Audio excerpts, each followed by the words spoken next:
बेशर्म लोग हैं कि इनके यानी अगर आप ये भी कह दो कि अगर आशीष मिश्रा को अदालत से फांसी भी मिल जाए तब भी वो कहेगा कि मेरा बेटा बेकसूर है। योगी जी चुनाव नहीं लड़ेंगे।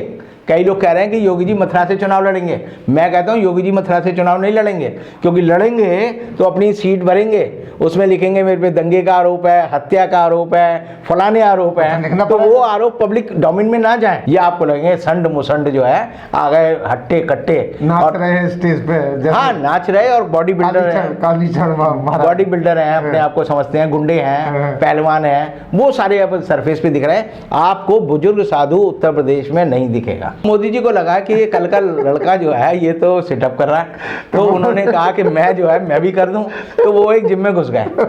तो एक मेरठ में एक जिम में घुस गए और जिम में वो बंदर की तरह उछल कूद कर रहे हैं। अरे भाई तुम्हें उसको खींचना है नीचे। मोदी जी के साथ ये हो गया है कि वो बेचारे जो भी काम करते हैं उसमें उनकी पोल खुल जाती है। दोस्तों आदाब है, मैं अनीस अहमद खान हिंदवाद से आपसे मुखातब हूँ। मेरे साथ है रविंदर कुमार जी। रविंदर कुमार जी बहुत बहुत खैर मकदम स्वागत है आपका। रविंदर कुमार जी, बड़ी अद्भुत सी बात मुझे तो अद्भुत लग रही है कि कोर्ट इतनी जल्दी फैसले ले लेता है।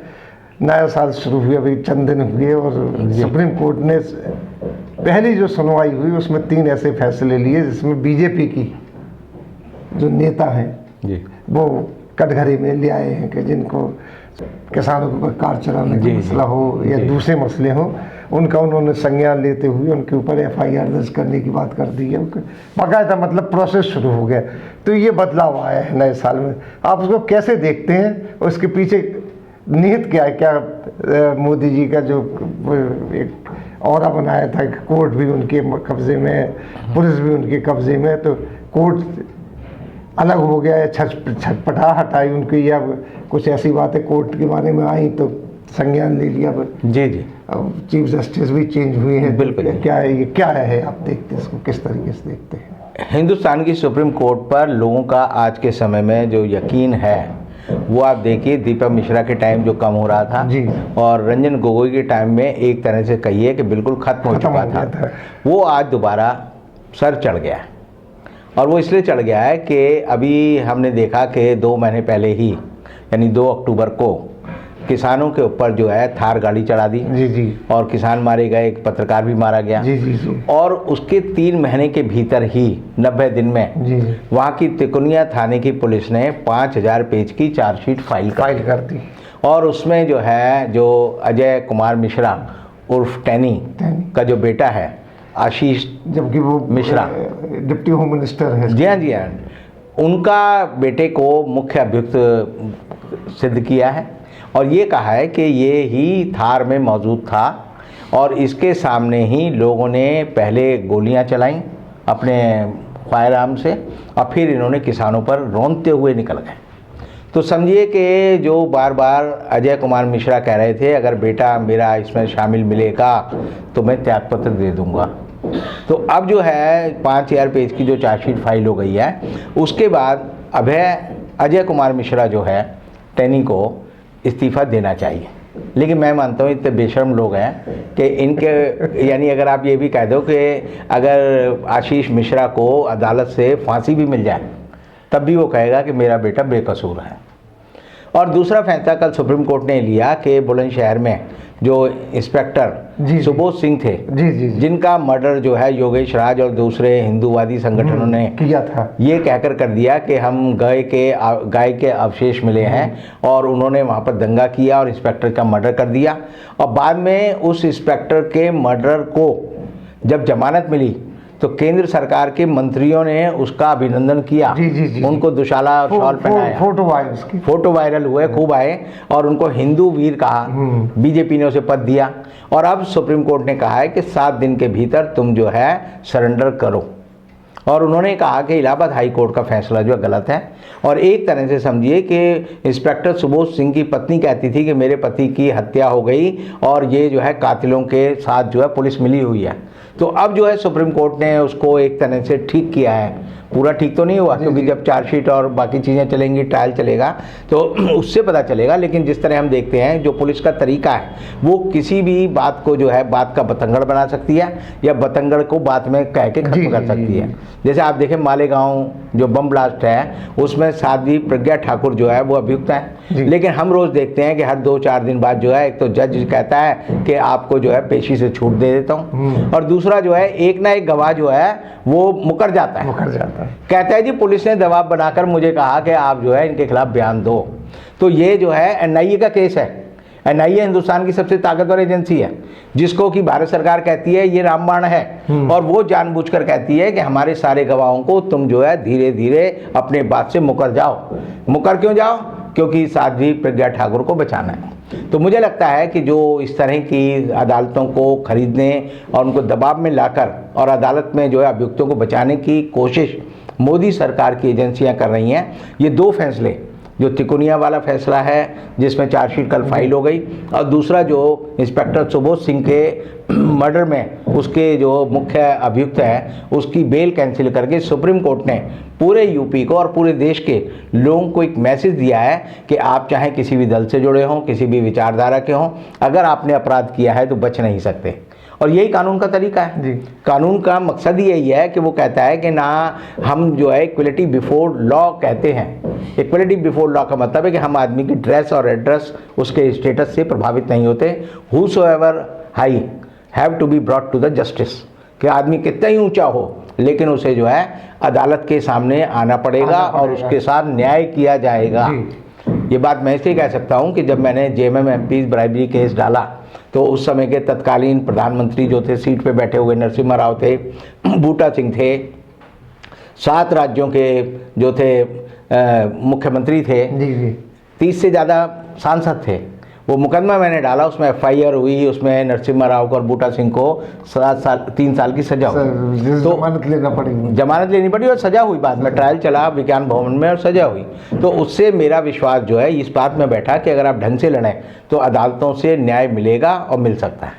लेकिन हिंदुस्तान की सुप्रीम कोर्ट ने अब 3 तारीख को जो एक आशा की किरण जगाई है, उससे मुझे लगता है कि उत्तर प्रदेश में मैसेज जाएगा, और ये जाएगा कि आप जो है चुनाव में अगर हिंसा करते हैं, चुनाव में अगर वायलेंस करते हैं, चुनाव में अगर आप दंगे फसाद करते हैं तो आपको सजा जरूर मिलेगी और कोर्ट उसका संज्ञान लेगी। अच्छा, इस चीज़ का चुनाव पर भी असर पड़ेगा? बिल्कुल पड़ेगा, बिल्कुल पड़ेगा। नहीं तो ये योगेश राज जो है, जिसको अभी सुप्रीम कोर्ट ने कहा संडकरण, इसको टिकट मिलना था।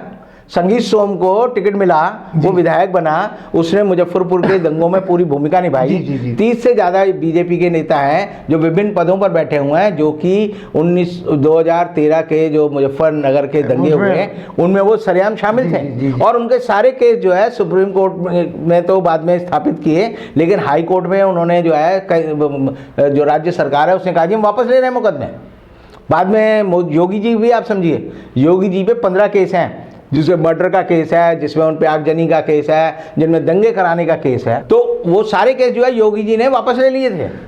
मुख्यमंत्री बनते ही उन्होंने पहला काम किया, अपने खिलाफ जितने केस थे सारे वापस ले लिए।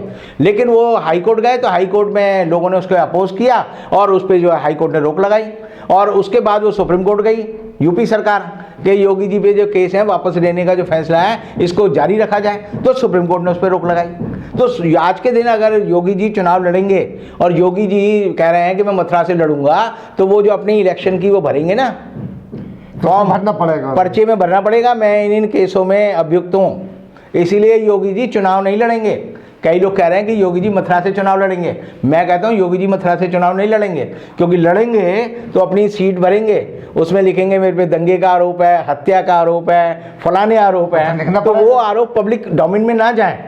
उससे बचने के लिए मैं आपको आज भी कह सकता हूं कि योगी जी उत्तर प्रदेश विधानसभा का चुनाव नहीं लड़ेंगे, नहीं लड़ेंगे। लेकिन इन सब के बावजूद भी अगर देखा जाए तो बीजेपी पूरी, चाहे वो उसमें ऊपर के हों चाहे नीचे के हों, योगी जी, मोदी जी, अमित जी, तमाम लोग डटे हुए हैं।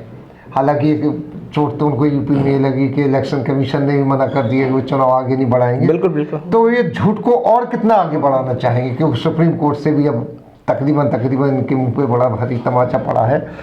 इलेक्शन कमीशन जो इनका अपना समझते थे कि इनका अपना तोता हो गया है, उसने भी इलेक्शन पोस्टपोन करने से मना कर दिया, और उसके साथ ही एक संख्या चली कि उनके सारे केस पुराने उभर के आ गए हैं। देखिए, इनकी मजबूरी है कि आदमी के पाप जो है ना वो छुपते नहीं हैं, वो हर वक्त जो है बार बार जो है सरफेस होते रहते हैं, ऊपर उभरते रहते हैं।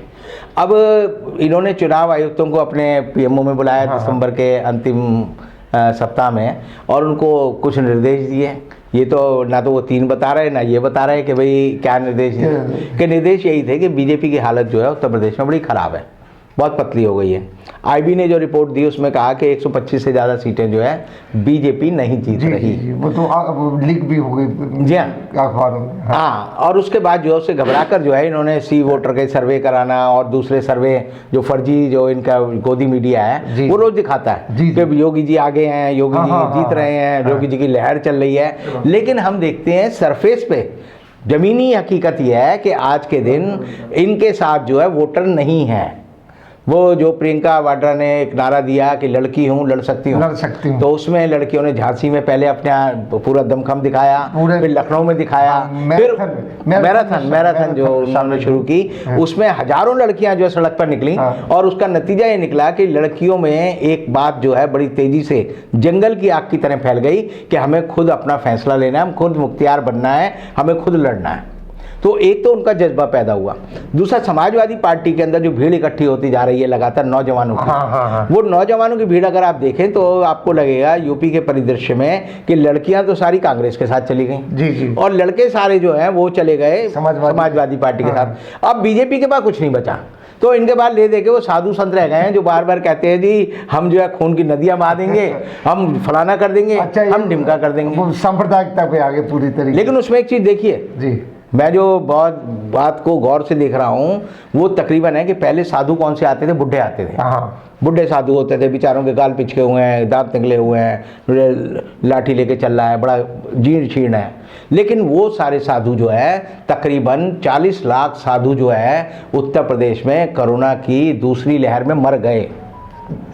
अब मरने से क्या हुआ कि अब जो हट्टे कट्टे साधु हैं बस वो बचे हुए नकली साधु हैं, ये किसी कंदरा में प्रवेश नहीं करते, ये कंदरा में बैठकर भक्ति नहीं करते, कोई ध्यान नहीं लगाते, ये आपको लगेंगे संड मुसंड जो है आ गए हट्टे कट्टे नाच रहे हैं स्टेज पे। हाँ, नाच रहे और बॉडी बिल्डर हैं, बॉडी बिल्डर हैं, अपने आप को समझते हैं, गुंडे हैं, पहलवान हैं, वो सारे अब सरफेस पे दिख रहे हैं। आपको बुजुर्ग साधु उत्तर प्रदेश में नहीं दिखेगा, और नहीं दिखेगा का मतलब यह है कि इसका मतलब वो मर गए हैं। और मरने से भी बीजेपी के साथ क्या हो गया है कि अब मोदी जी की जो सभाएं होती हैं वो सभाएं कम हो गई हैं, वो एक तरह से एक जिसे कहते हैं फोटो अपॉर्चुनिटी वाली जो बातें हैं वो करते हैं।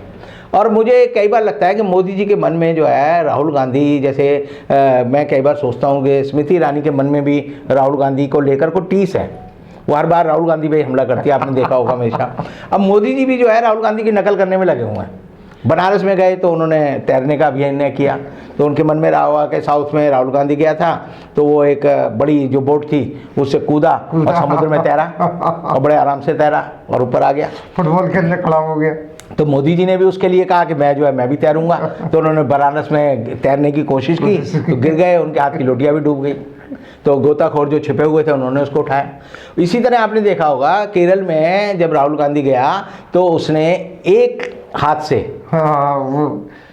एक हाथ से वो 100 के करीब जो है उसने वो लगाई सेटअप जो होती है, हाँ सेटअप जिसे बोलते हैं, वो बड़ा मशहूर चीज़ है और बड़ी कठिन चीज़ है। दुनिया में एक ही आदमी है जिसको कहा जाता था जो एक हाथ से सिटअप कर सकता है, वो था आपको याद होगा एंटर द ड्रैगन वाला, अच्छा लुई, वो आदमी था अकेला, वो इसीलिए फेमस था पूरी दुनिया में कि एक हाथ से ये 100 सिटअप कर सकता है। याद आया आपको सारा? जी। और राहुल गांधी ने वो 100 करे और 1 2 3 करके गिनवाए।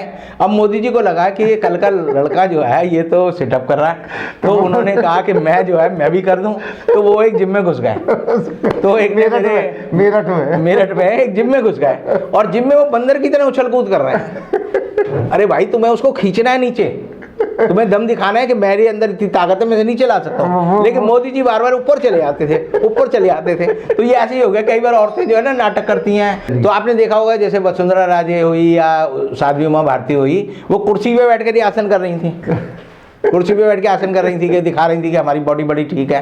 तो इसी तरह जो है ब्रूस ली के से प्रेरित तो राहुल गांधी हुआ, उसने जो है एक हाथ से सिटअप किया।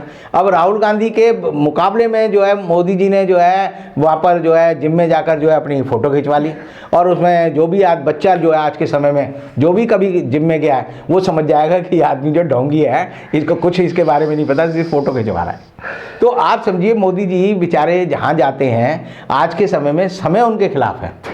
जैसे कहते हैं ना कि आदमी की किस्मत जब खराब हो तो उसको जो है रस्सी में भी जो है सांप नज़र आता है। तो मोदी जी के साथ ये हो गया है कि वो बेचारे जो भी काम करते हैं उसमें उनकी पोल खुल जाती है। अब एक चीज़ बताइए इसी के आखिर में जो पूछता हूँ कि ये सौगातें बांटते हैं, इतने 100 करोड़, इतने 1000 करोड़, तो क्या इतना पैसा है देश में इनके पास? ऐसा लिप सर्विस है, बांटने में क्या जा रहा है? चुनावी वादे तो होते ही हवा हवाई हैं। आपको याद है अमित शाह ने कहा था हाँ। कि ये तो चुनावी वादे होते हैं, ये जुमले होते हैं। जुमले। अब जुमले कह दिया आपको, सबको कहा 15-15 लाख आएंगे। हाँ। उसका मोदी जी की हिम्मत नहीं दोबारा दोहरा दें। कई तो उनके भक्त कहते हैं मोदी जी ने कहा ही नहीं कभी। हाँ। तो आप देखिए जब भी मैं पढ़ता हूँ मोदी जी वहाँ गए, इतनी योजनाओं का शुभारंभ कर दिया, इतने का शिलान्यास कर दिया, लेकिन उल्टा देखेंगे करते क्या है वो, जिन चीज़ों का योजनाओं का शिलान्यास हो गया है जो चल रही हैं उनको बेचने में लग जाते हैं। तो मोदी जी की कोई योजना आज तक पूरी नहीं हुई है। मोदी जी ने आपने नहीं देखा होगा इन्होंने किसी योजना के पूरा होने पर उसका उद्घाटन किया नहीं। सिर्फ वो जिन योजनाओं का उद्घाटन किया है वो मनमोहन सिंह के टाइम शुरू हुई थी, चाहे ये गोरखपुर का एक्सप्रेसवे हो या जवाहर टनल हो जो वहाँ पर जम्मू कश्मीर में इन्होंने की, या आप देखिए जम्मू में जब वो रेलवे यात्रा स्टेशन बना और वहाँ रेल लाइन बनी उसका उद्घाटन किया। वो सारे के सारे प्रकल्प जो थे मनमोहन सिंह के टाइम शुरू हुए थे। सड़कें जो यूपी में है वो सारी समाजवादी पार्टी ने शुरू की थी, औरों ने शुरू की। मोदी जी की किस्मत है कि उनके टाइम में वो पूरी हो गई, तो वो उसका फीता काटने पहुंच जाते हैं। और इसीलिए वो कभी ये नहीं बताते, आपने देखा होगा कई जगह तो उन्होंने मनमोहन सिंह ने जब उनकी स्थापना की और पहला जो कहा कि शुभारंभ किया वो सारे बोर्ड उखड़वा दिए। हाँ, ये निस्ता की हरकत है। आपको पता चलेगा जी ये बन के तो पूरी हो गई, किसके टाइम शुरू हुई वो ना पता चले। तो आप देखेंगे मोदी जी के लिए इतिहास जो है 2014 से शुरू होता है और वो 2022 में उनका ख़त्म होने वाला है। अब जो है 75 साल होने जा रहे हैं देश को, और वो बार बार कहते थे कि 2022 में देश जो है विश्वगुरु बन जाएगा। आपने क्या बात की है, कंगना रनावत कह चुके हैं कि आज़ादी 2014 में मिली है। वो इनसे सीखती है ना। अच्छा। यही तो बताते हैं कि 2014 से इतिहास शुरू हुआ। हिस्टोरियन है बहुत बड़ी। जी हाँ, ये इनको सिखाते हैं। और ये अब 2022 में देश आ गया, हम 2022 में बात कर रहे हैं। तो मोदी जी कहते थे देश विश्वगुरु बन जाएगा, 80 करोड़ लोगों को रोजगार मिल जाएगा, 6 करोड़ जो है मकान मिल जाएंगे, सबको मिल जाएंगे। ऑन रिकॉर्ड कहा है, ऑन रिकॉर्ड का है। और 75वां साल आ गया है। तो बात बड़ी अजीब है, आपको बड़ी अजीब लगेगी कि 26 जनवरी इस साल होगी या नहीं होगी, इसके बारे में भी कोई तय नहीं है। आज हम जब बात कर रहे हैं तो 26 जनवरी में 20 दिन नहीं बचे। तो 20 दिन नहीं बचे तो आप अगर राजपथ चले जाएं और वहाँ पर जाकर देखें इंडिया गेट का मामला, तो कहीं नहीं लगता। अभी तक तो जो है बल्लियाँ गड़ जाती थी और बल्लियाँ लाल किले तक गड़ जाती थी। तो आपको कहीं नज़र नहीं आ रही, कोई तैयारी नज़र नहीं आ रही। तो मुझे लगता है कि मोदी जी पहले देश के प्रधानमंत्री हैं जो देश के 75वें गणतंत्र दिवस के अवसर पर जो हम 2022 में मनाने जा रहे हैं, वो मनेगा नहीं मनेगा उसके बारे में नहीं पता चल रहा। तो ये बड़े विचित्र लोग हैं। लेकिन इनको जो है 75 में हमारा जो गणतंत्र दिवस है या जो हमारी परेड है उससे इसे मतलब नहीं, क्योंकि उस समय यूपी चुनाव चल रहे होंगे। तो ये यूपी चुनाव में दिल्ली में थोड़ी मिलेंगे, वहीं मिलेंगे। जैसे आपने देखा कि जनरल बिपिन रावत जब मर गए, उनका प्लेन क्रैश कर गया, तो देश ने शोक नहीं मनाया। वो चले गए वहाँ पर काशी विश्वनाथ का उद्घाटन करने। देश के सबसे बड़े सैनिक की मौत के बाद भी देश का जो राजा है वो ऐश कर रहा है। उसको इस बात से मतलब नहीं है कि वो उनके जो है उद्घाटन कर रहा हो। तो उद्घाटन करने के अलावा शोक पूरा जो परंपरा है 13 दिन की वो भी पूरी नहीं की। तो इसलिए जो है मोदी जी को अब लग रहा है कि जल्दबाजी में जो अपना पूरा कार्यक्रम है जल्दी जल्दी खत्म करें, क्योंकि इनके दिन जो है खत्म होने जा रहे हैं। और अब ये हड़बड़ाहट में जो है इनको कुछ नहीं पता कि मैं क्या कर रहा हूँ। चल, बहुत बहुत शुक्रिया आपका। अगले फिर रविंदर जी से मुलाकात होगी, तब तक के लिए दीजिए इजाज़त।